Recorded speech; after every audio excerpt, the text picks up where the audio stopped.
Katigangers, break na tayo. Basta first break, bulbulong ma'am. Ito lahat andyan dyan. Ayan.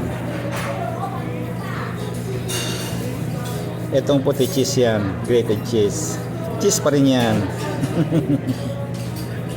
Garbanzos yan.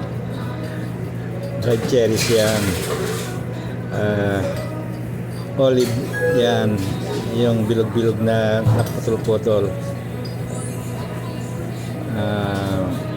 Pipino. Beets. Yung pula.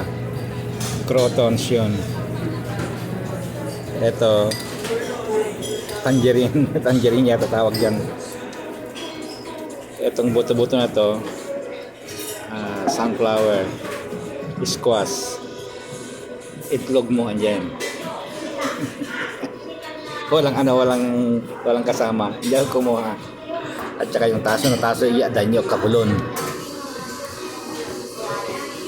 Okay, yun lang. Ito lang kakainin ko sa first break ko. Hindi ako kumuha ng pastries. Hindi ako mahilig sa prutas, ang daming prutas doon. Kaya lang pag magbabalat pa ako, wala na. Ayun, yung mga nasa ibabaw yung ilang tray yung kaprutas doon. Pero hindi ako mahilig. Yung apple, yung saging, oranges. Yung apple, masarap ang apple dito na binibigay dahil yung gala. Crunchy at saka juicy yun. Nag-aagaw ang tamis at saka may konting asim, kaya ang sarap. Kaya lang wala na ito na lang, bye bye.